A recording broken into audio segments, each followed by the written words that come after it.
The following is a production of Peterson Entertainment, makers of fine music.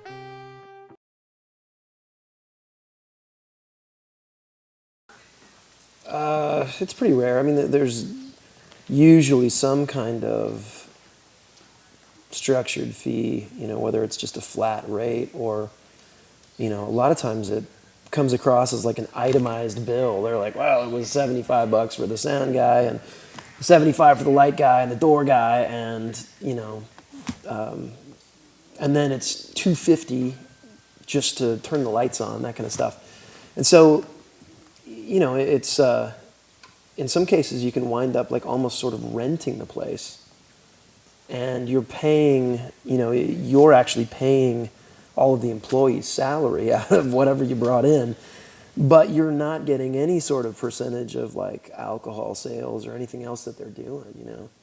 And it'd be one thing if it was just a rental situation, but like a lot of times,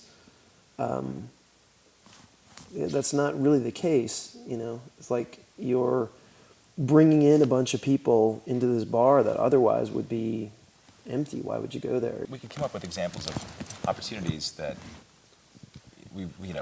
the best part about the gig was, obviously, what went on stage, but as soon as you came off like the best gig ever and you were compensated with a check for $3 and a drink ticket, it Yeah. just, or, sorry, there's no money like to pay the band because,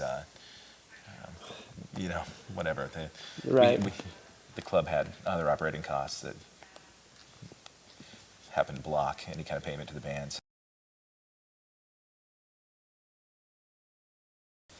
Well, for every hour that you perform on stage, you've got time to set up, sound check, load gear, in and out. You're typically working a 4-hour or 5-hour shift for an hour performance. So that may be one of the things that is negotiable in the fair trade agreement that happens with the venue. But should the venue be responsible for the entire time you're there? Sometimes they have requirements. The sound guy wants you there at 6 o'clock for a load-in and sound check for a show that you play at 11. So you don't have much opportunity to go anywhere after you've sound checked. And your night is pretty much dedicated to your night's performance. And in doing so, if you've brought in $1,000 through the door and you've paid the staff and the bartender and bouncer, sound guy, and you come away with $11 at the end of the night, a little disheartening, a little hard to justify taking a night for 3, 4, 5 people in a band.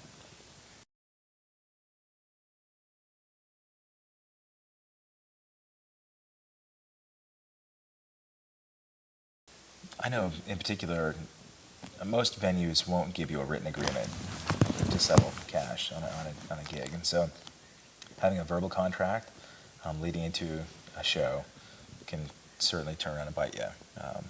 If there's an agreement saying that we'll give you X amount of the door, we'll give you an X amount flat fee, sometimes turns into something different after the show if they have costs that have turned up that were unexpected, or maybe the draw wasn't as strong as you'd expected, so they changed from giving you a flat fee to a percentage of the door. I know that I would probably say half of the gigs that I've played in this town have turned into some sort of discrepancy over payment. And it's better to have things lined out from the beginning, but having sort of a fair and equitable transaction planned on before the show and agreed upon in writing would certainly help remedy that cause.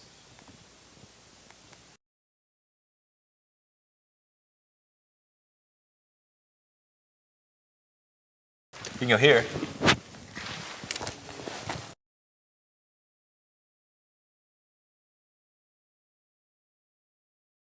You can sign up right here. We're Western Aerial, and we support fair trade music because music is a day job.